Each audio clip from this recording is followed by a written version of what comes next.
Hello everyone, my name is Ronnie. This is my channel about the raw food lifestyle, and I've got a book below, the Raw Food Lifestyle 101, if you want to check that out. If you enjoy some of my videos, thanks a lot for the support, and you can subscribe and what have you if you want to learn more about the raw vegan lifestyle. I'm here in Glasgow, Scotland, very sunny today. I don't even need this hoodie on, but I just happen to have it on, and it's my festival hoodie anyway. So in this video I'm going to talk about Breathairian, a conversation with a Breathairian or someone that was interested in Breatharianism, and it was an interesting conversation for me. I learned a lot in it and I enjoyed the conversation. To give you a bit of a backstory, I've been practicing and interested in a raw vegan lifestyle since about 2011. I really made the commitment to 2012, so I actually stuck to a raw vegan diet in 2012. But I started getting interested in 2011, and I think at some point I heard about this concept of breatharian, and the mentors I was watching, the people I was looking up to, they were very critical of this idea and said that this was a bad idea, right? And so I never got interested. I listened to the people that were more experienced than me, and I never got interested in it. I also thought, just the way I am, it sounded a little bit too magical, miraculous. Also, as someone who's actually been very interested in energy work and concepts like that, and chi or ki, and being involved in the martial art of Aikido, which to me has always been about learning about ki, really is what I was interested in, that aspect of it. And having met people that have demonstrated aspects of that, and met spiritual teachers and all this kind of stuff, and you realize, well, ki is nothing to do with food, or like none of these people are living without food, right? They're still eating food. So I was skeptical about it from a number of different perspectives, and I never really got interested in it. But I wasn't that bothered about it until I started to realize that there were people that got really hurt by it, because people, especially with eating disorders, can get very interested in that, and really people that are a little bit disconnected from themselves, who are maybe having weight issues or are challenged with weight or whatever, they can get very fascinated with the idea. People that maybe have bad digestion as well, or bad issues with food, they can get very enamored with the idea of living without food, which is what a breatharian is. And the story of it is so captivating to them that they lose all track of reality, of the amount of people that die of with not eating food. And in the modern developed world, we're so unused to not having food. We're so unused to starving. we we don't have experience of living without food for days or weeks or months. Fasting, different, because you're choosing to do it. But imagine you're not choosing to do it and you just can't get food, but you want to eat. Well, that's an experience that most people haven't been through, including myself. I'm privileged in that sense.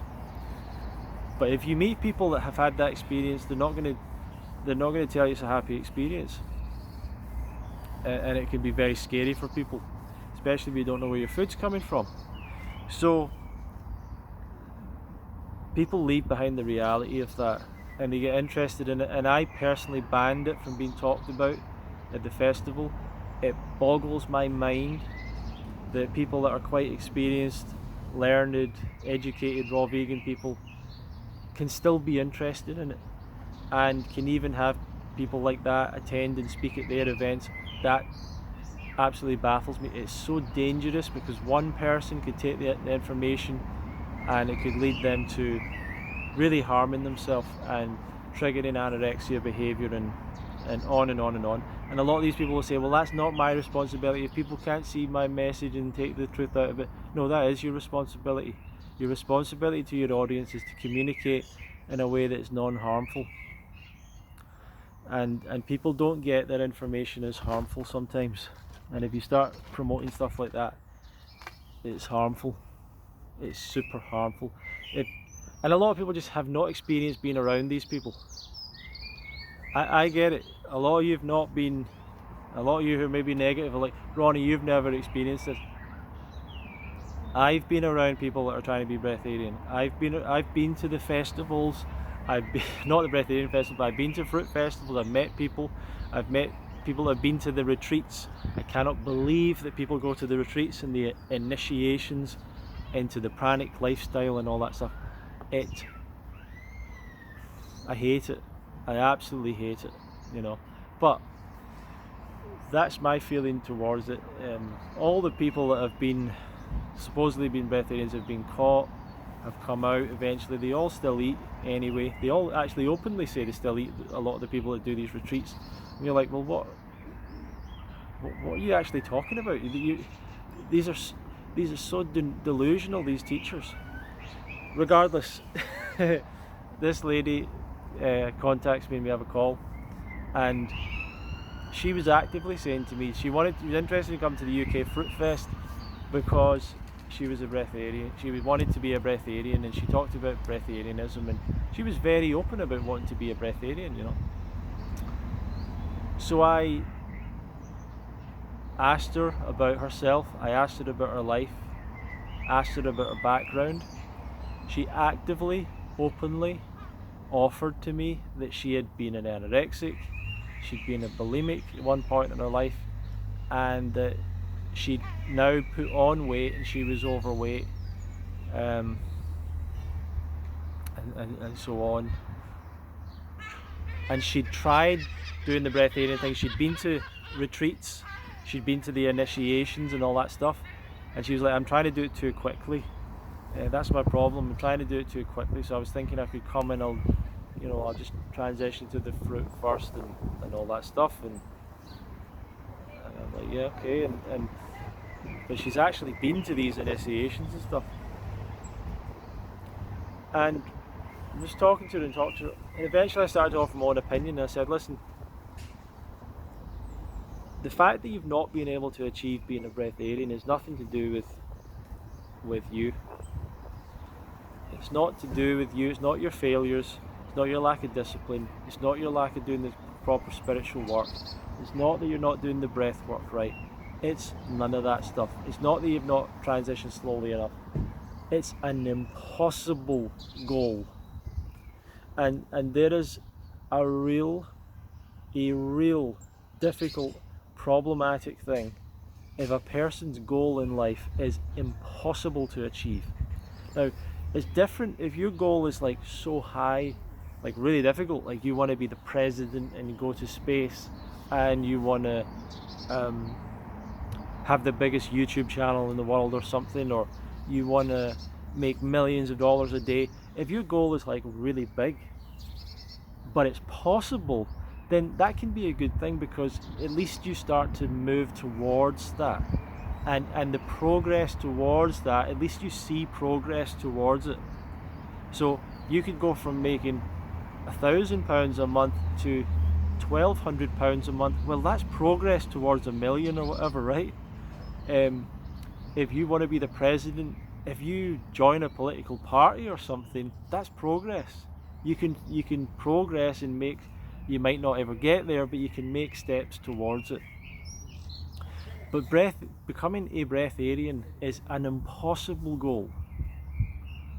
It's an impossibility.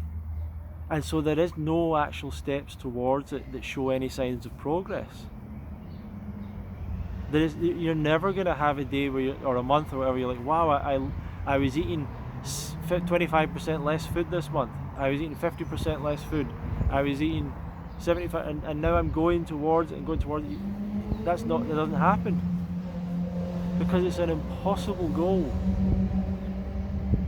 And what it leads to is absolute major depression and anxiety and negative emotions and negative self-talk and stress. Because if you have an impossible goal that you cannot make steps towards, you will continually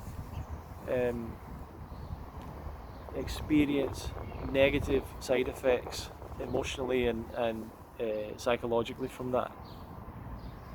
And it's the same thing, and I don't want to be too controversial, it's the same thing, by the way, with people who are born a man or a woman and their goal is to be the opposite sex. Like, it's impossible. And we're encouraging people to take on an impossible goal. And so you're supporting them in a major life of depression and anxiety. Because you become depressed because the thing that you're moving towards, the thing you want to be, the way that you see yourself in your head is completely in contradiction with your reality, and you're not able to make any movement towards that. That's where a lot of depression comes from. Well, that's part of depression. But if you decide you want to be whatever it is, and at least you can make progress towards it, the feeling of the progress is the positive emotion. It is the happiness. It's a feeling of like, yes, I'm getting there, even if it's slowly. It's a real emotional thing, and that sustains people in life, having effective, good goals that you can move towards. But this is so dangerous and so nasty and so dark, and it's pure darkness. It's pure darkness because it is impossible, and people are being lied to about it. There is no I can live on chi. It doesn't, no. All you're doing is testing and experimenting and experiencing the capability of the body to live on its own reserves. That's it. And these breatharians are so deluded, they're so lacking in education that they don't understand that's a process that they're witnessing over and over. Well, I feel like I'm living on air. No, you're not, because you're losing weight. And if you're losing weight, you're losing fat. And if you're losing fat, then you're living on the fat. And you're replacing the food that you eat with your body fat. So, I mean, that's I'm taking the whole thing. But I was speaking to her, and I don't know if I got through to her or not. I'd like to believe I did to some degree. But I just gave my own experience of what I've seen with people. It leads to such depression, and people lose years of their life, years of happiness, years of potential stability, happiness, peace, because they're trying to do something that's impossible to achieve. And they blame themselves, and it's almost like they've created it as a game. It's almost like some evil little part of themselves has said, let's create something that's impossible for this person to do, and then make them feel terrible when they can't achieve it over and over and over again. And they get wrapped up in that game, and they love all the negative emotion and the depression and the self-hatred they feel. And people sometimes wallow in these emotions. It's not good. From what I've seen, it is not good. And you'd be much better off setting your goal a long, healthy life, a fit body, sleeping fantastically every night, fantastic digestion, 100% raw diet, good friendships, nice environment to live in, good job, good career, all the things that support and sustain people and help them have long, healthy, positive lives. And this is part of the coronavirus issue, has been like people can't live their proper life, they can't socialise, they can't get around people. It's not been good. So this is one of the reasons why it's not a good thing, and you'd be better off taking little steps towards your health by making real goals that you can actually achieve. So if you're having 10 cups of coffee a day, then you might think, I wonder if I can do 8 cups of coffee a day. Can I go down to 6 the week after? Can I go down to 5 the week after? Can I go down to 3? Can I go down to 1? Can I go down to a half? Then can I get to 0? And that you're making that progress all the time. You know, you can make a progressive move towards a healthier lifestyle. oh, I'm still using these eggs, I need to get the eggs out. Cut out the eggs, see if you can go a week, see if you can go 2 weeks, 3 weeks, 4 weeks. Now you're making progress. You see the changes, you feel the benefits. Add more fruits and vegetables in, make it a challenge. You set these little goals and targets for yourself, but make them actual possible things for you to do. The idea with goal setting, I think, is you have the long-term goal, which is I'm going to achieve this over time, and then you create these little goals every month or every. Now, it doesn't necessarily mean you need to write it down and have dates, but that's what people subconsciously do, that achieve things and create things. They break these things down into, here's what I want to achieve, and here's the things I need to do to get towards that. But that bigger goal in the distance, that vision of yourself in the future, is what pulls you towards and motivates you to take all the little actions that move you towards it. And every time you take one of these little actions and you achieve it, it gives you a lot of motivation and momentum to keep going. But if you set a goal that is, I'm going to live without food, there's no map towards that, because it can't happen. There's no pathway. There's no, well, if I do this initiation and I do 7 days dry fasting, 3 days water fasting, and a 90-day juice fast after it, and I work on breath every day, do 20 minutes of breath, 1 hour of yoga, and 10 minutes of gratitude affirmations. No, there is no exercises towards that. There is no exercises towards that. So that's my position. I hope I sort of helped her, and thank you for watching the video. If you want to learn more, you can subscribe. I have my book below. I also do coaching if you need some help. I might put a link below for coaching as well. And thank you for watching. I'll see you in another video.